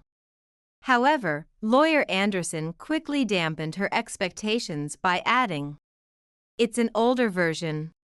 "What did you say?" At the words issued from his mouth, my mother-in-law frowned and urged him to repeat himself, as if saying, "Say that again. Didn't you hear?" While it is indeed a will of Richard, it stated, the valid will, recognized officially, would be this one. Lawyer Anderson then pulled out a newer document from his bag. It read, "All my assets shall belong to Hillary. Any previous wills written to my mother are hereby invalidated. And this will shall stand effective." What? Let me see that. Jenny snatched the will from Lawyer Anderson to verify it. The document not only had a more recent date but also included Richard's signature. Clear proof of its authenticity. Especially since it mentioned being drafted with legal assistance. As the reality dawned on Jenny and the others, their faces drained of color. And his mother began to tremble. So, this will is. Essentially, it's just a piece of useless paper. No way. At the mention of useless paper, Greg directed his anger toward his mother. Despite being in front of a lawyer, he lashed out at her rapidly. "What the hell, old hag? You said the inheritance would be ours, just leave it to you." Greg was almost about to grab his mother as he hurled words at her. Jenny tried desperately to hold him back, but Greg, fueled by male aggression, shrugged her off and continued his verbal assault, his mother cowering in fear. In the midst of this chaos, I glared sternly at Greg and spoke calmly. "Could you please refrain from causing a scene in someone else's home? It's extremely troublesome." "What did you say?" "If you act out of line here, we can have Lawyer Anderson provide evidence and take this to court." Mentioning Lawyer Anderson seemed to bring Greg back to his senses. Remembering that the opponent was a lawyer, he hastily sat back down on the sofa. By the way, was that will really written by Richard's own volition? Seeing that things had settled, I directed a question at his mother. She seemed ready to affirm it was his handwriting, but I waited quietly for her response. "Yes, he wrote it for me when he was hospitalized." "Really? And he wrote it willingly, did he?" "Exactly, that's what your mother-in-law is saying." "What's with all these questions?" Jenny cut in, clearly frustrated by my interrogation style. His mother nodded in agreement, and seeing this, I exchanged a knowing glance with Lawyer Anderson. He adjusted his glasses and nodded back at me, giving the go-ahead. "That's strange then. Because according to the hospital's security camera footage, you forced Richard to write that will." I pulled out a laptop from my bag, inserted a USB drive provided by the hospital, and started playing the video. When I had approached Lawyer Anderson about Richard's situation, Richard had informed him that he had been coerced into writing the will. I explained this to the hospital as well. The hospital, willing to cooperate fully, provided the surveillance camera footage. I immediately downloaded this data and displayed the recorded video on the screen. "You wouldn't want to see your assets go to waste after you're gone, huh?" His mother could be heard coercing Richard in the video, with Greg and Jenny also complicit in the act. "If you don't want that woman to suffer, just keep quiet and write the will." "Right, Richard. If you just quietly write this, no harm will come to that woman at all." This footage was taken 3 days before Richard's discharge. They had inquired about his cancer's progression specifically to hasten Their plan for the inheritance. It's not like that. We were just joking around. Yeah? We watched a drama before going to the hospital. And the villain was so cool, I just tried to mimic him. It wasn't serious, can't you let it slide? As they realized their disadvantage, the three began to frantically defend themselves. But their excuses only fueled my anger, and I sighed in disgust at their pitiful display. Even if you admitted it honestly, trying to cover it up makes you a perpetrator. Mr. Anderson, can we apply charges of coercion against them?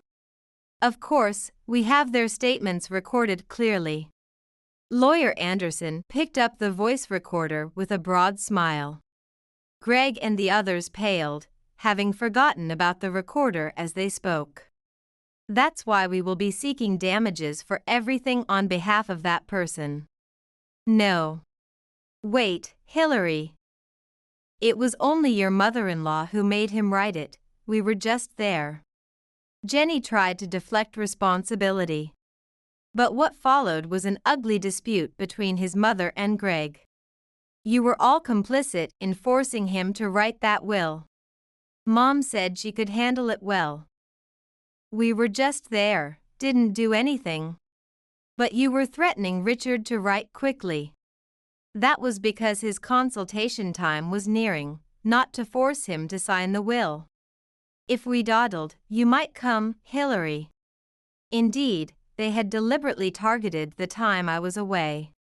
Jenny made a statement that provided further evidence, but in their desperation to argue, they likely hadn't realized it. The three continued their ugly squabble, seemingly unable to stop. The children, who had been playing in the back, must have become concerned by the arguing because they all came over. Among them was a child as young as 2. I could see the anxiety in their eyes. I knew the children weren't at fault. So I quickly called over my eldest nephew. A 5th grader, told him to move to another room, and urged him not to watch the adults' disgraceful fighting. Unsure of what was happening, he did as told, taking his younger siblings with him. Once the children were out of sight, I coldly addressed the 3 adults. Aren't you embarrassed? You're still parents, right? What did you say? To argue in front of the children, blaming each other. I'm speechless at your shameful behavior. Don't you feel pathetic pushing responsibility onto others? Jenny seemed to snap out of it and glanced toward where the children had disappeared. Remembering their anxious exit, she came over to me and apologized. I'm sorry. I admit to everything, the threats and all past actions. Please, forgive us. Greg and his mother, too, hurriedly apologized, desperately trying to find a way out. We need to support those kids, so please, the money. If I'm hit with a compensation claim now, I don't know how I'll manage to live. Please, have mercy. If there's a crime, I'll atone for it. The 3 of them pleaded tearfully, but my anger exploded. In the end, it's all about your own lives, your money. There's no real remorse. But that's not. We don't mean it that way. It's just that life is tough. And we wanted you to understand our situation. You know what that is? It's called an excuse. Craig jerked as if stung by my words. Jenny and his mother probably felt the same. They scrambled to apologize, but I didn't let them get a word in and continued sharply. No matter how much you apologize, I have no intention of forgiving you. If you're really concerned about the children, then work harder and pay back what you owe. All this happened because you forced Richard to do those things. Why should I forgive you? That's absurd. The 3 found no words to counter mine. If you understand, then please leave. This house is a precious place filled with my memories. and I have no intention of sharing my life with you. Please, Hillary. Forgive us. We were wrong. Hillary, please. Their desperate pleas continued. But I coldly threatened to call the police if they spoke further. Realizing the seriousness of a police report, they quickly gathered their children and belongings and left my home. Lawyer Anderson and I watched with cold eyes as the dysfunctional family members exited. After making sure they had left, we immediately locked the door. Finally, it's over, I sighed in relief alongside Lawyer Anderson. I then asked Lawyer Anderson to proceed with the compensation claim process, which he had already prepared thoroughly. The claim was processed smoothly, and the three were billed a combined sum of $30,000 for coercing Richard into writing the will. They couldn't afford the large sum and proposed a settlement, but I refused to compromise. You'll pay in full. Because they couldn't negotiate, their lives changed drastically. The mother had to care for 6 children alone from morning till night. Greg and Jenny worked non-stop, living in poverty. They sold the mother's house and moved into a cramped apartment with 9 people. Although they managed to repay the compensation without fail, their life never regained comfort. And it seemed their hardship would continue until the youngest child became an adult. Thus, I successfully cut ties with them. Even after sorting through the possessions, I continued living in that house. I kept working, and occasionally my colleagues would visit, which helped alleviate any loneliness. Here's today's offering. I would say daily, joining my hands in prayer and telling Richard about my day. It was our last promise, after all. Even if I become frail and need hospitalization, I'll continue to pray for you every day. On that day, Richard had asked me for one last thing, to talk to him in front of his portrait daily. I love our talks and your voice. I want it to reach me even in heaven. With those words, Richard had passed away. I vowed to keep our promise until the day I would join him. Hello, I am Sophia. I'm 35 years old, and my husband Harry is 5 years younger than me. I was deeply focused on my career, and he happened to be my subordinate at work. Honestly, marriage wasn't something I had planned for. I wasn't keen on settling down, having never really dated before. Yet, I ended up married, all thanks to his persistent pursuit. He assured me I could continue working as I pleased post-marriage, handling all household chores himself. His approach intrigued me about the prospect of marriage. It's not that I opposed having children, even though I had never been keen on marriage. Thoughts of having children occasionally crossed my mind. Approaching 35, I realized time was running out if I wanted to start a family. So, I chose to marry my current husband. Initially, it was just the two of us after we married. True to his word, he supported my career and took on most of the household responsibilities.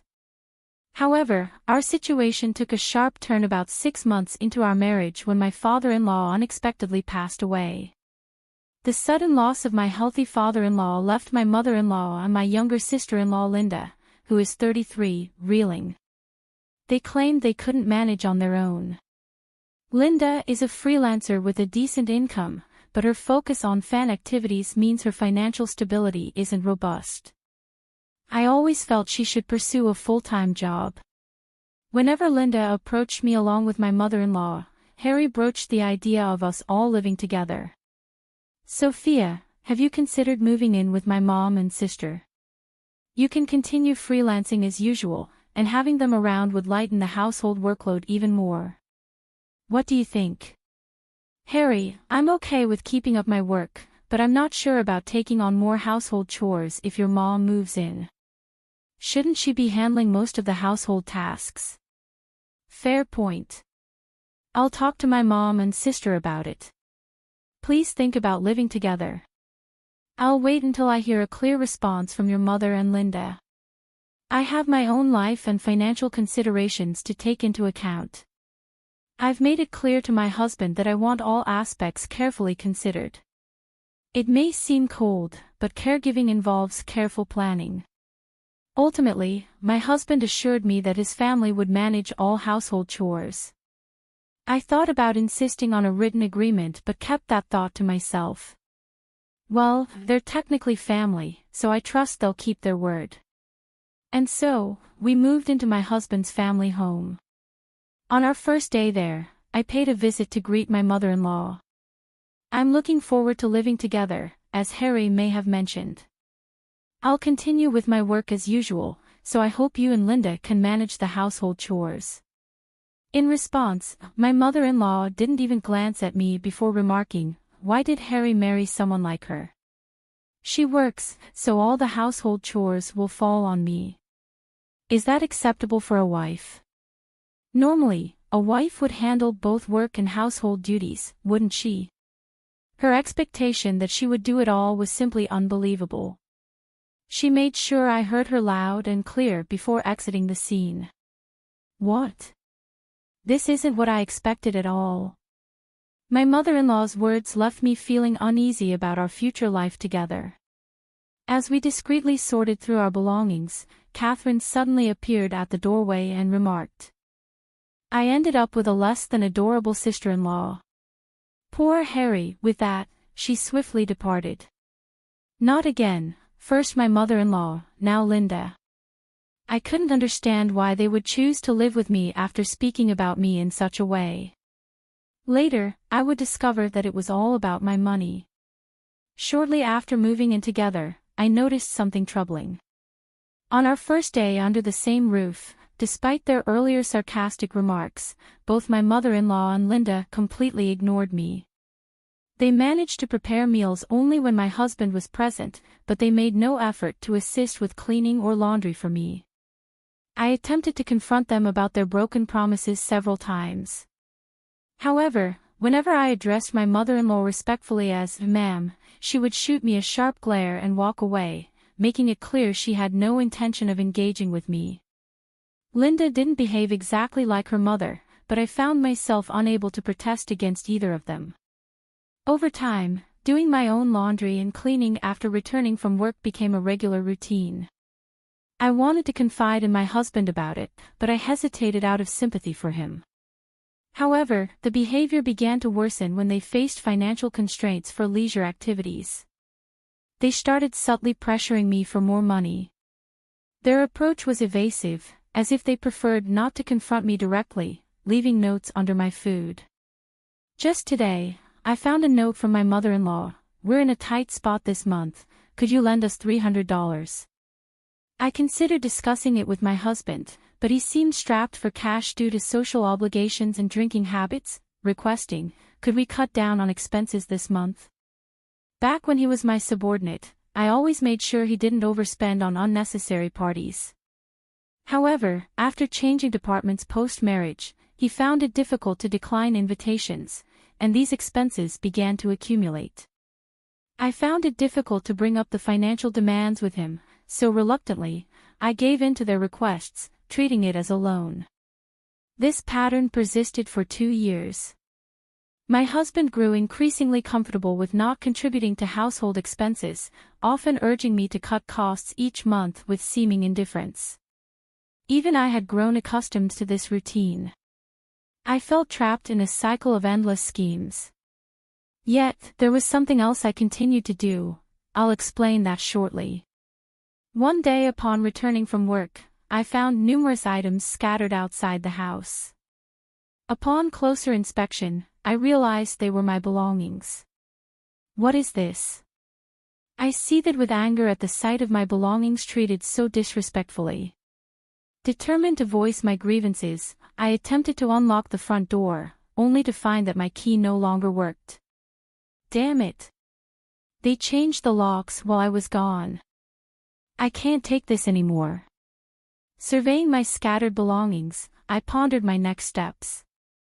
That's when I noticed another note beneath the items. It read, "Don't ever return." We don't want to see your face. Consider yourself lucky we didn't toss out your stuff. What terrible in-laws. My mother-in-law and Linda were undoubtedly the masterminds behind this. I wondered what Harry had said about the situation, but by now it didn't matter to me. Luckily, I had my car keys handy. I quickly loaded as many of my belongings as I could into the car and drove straight to my parents' house. I felt relieved knowing my things were safe, at least. My work wouldn't be affected the next day. Arriving at my parents' home, they were visibly shocked but warmly welcomed me back. It felt comforting to be in my childhood home again, a place I hadn't visited much in the past 2 busy years. Sipping the tea my mother brewed, surrounded by the familiar warmth, my father asked me, "Why did you bring all your belongings here? Did you leave their house?" Marriage requires patience. I used, reflecting on the weight of those words. For 2 years, my interactions with my mother-in-law and Linda were sparse, limited mostly to the occasional reminder notes about money. Harry gradually became reliant solely on my income, and recently, it felt like he viewed me merely as a convenient ATM. I endured this situation until now, when I confided in my parents. They empathized, saying, "Sophia, you've been patient enough. We won't ask you to endure any longer. Now that they've driven you away, there's no reason to go back, right? Perhaps you should consider sending Harry a divorce notice." That's true. He seemed like a decent young man when you married him, but money has a way of changing people. It's a shame. Both my father and mother showed genuine sympathy for me, a kindness I hadn't experienced in the past 2 years. Tears unexpectedly welled up in my eyes. "Has it been that tough for you?" my father asked, his expression filled with concern. "No, it's just that I haven't felt this level of sympathy in a long time." "It's comforting," I replied. "Like you said, Dad, I'll send Harry the divorce papers. But I want to observe the situation for a while. I have a feeling something interesting might unfold soon." Indeed, I sensed that some action would unfold soon. Surprisingly, that moment arrived about 3 months later. By then, I had moved out of my parents' home and settled into a new apartment of my own. Never did I imagine reclaiming control over my earnings, spending as I pleased. I hired a household service for chores, freeing me to enjoy my days off with trips and purchases. I had long desired unrestraint.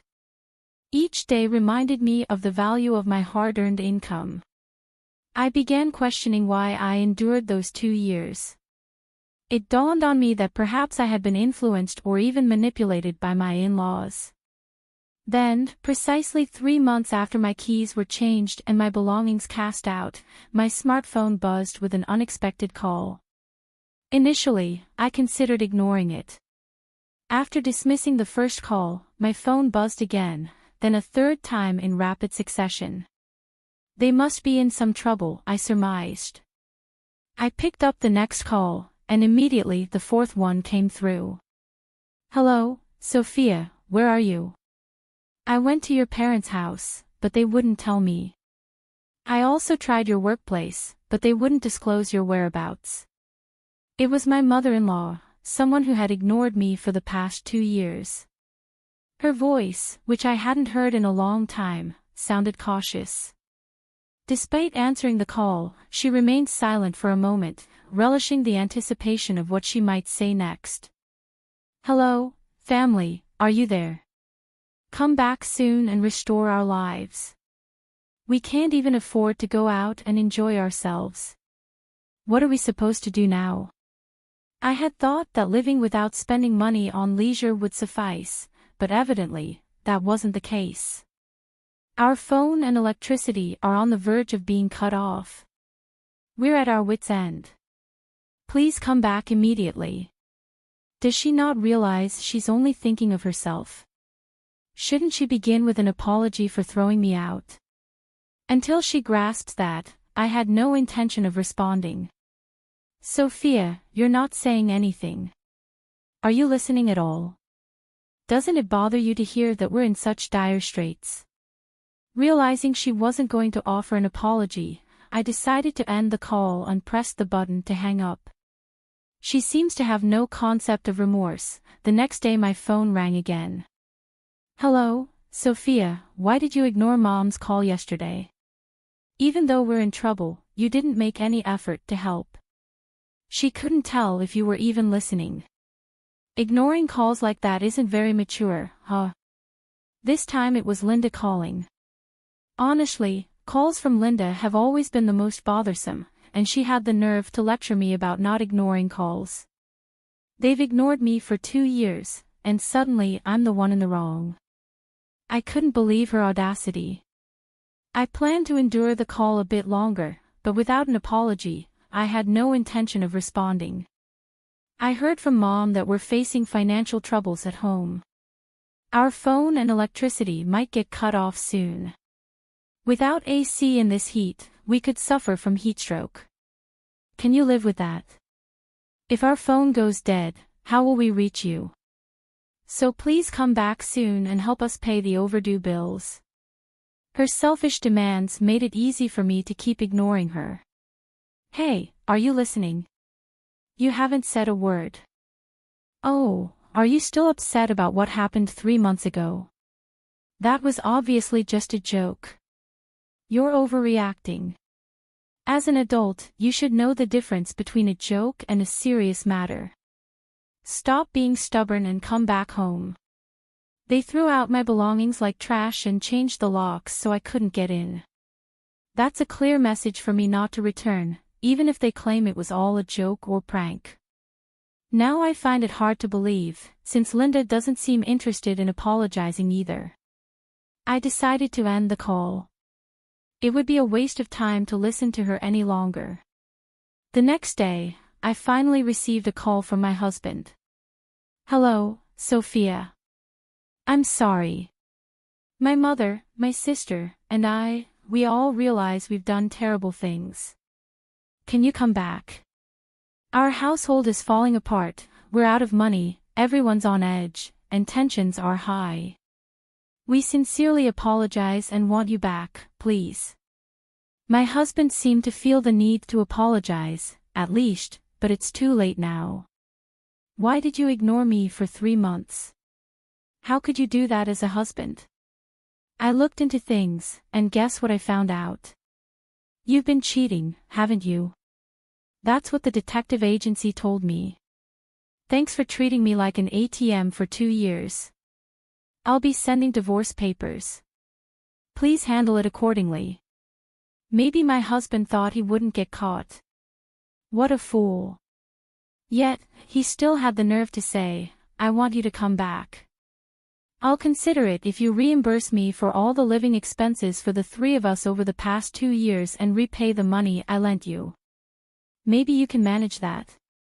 "That's about $20,000, I said mockingly.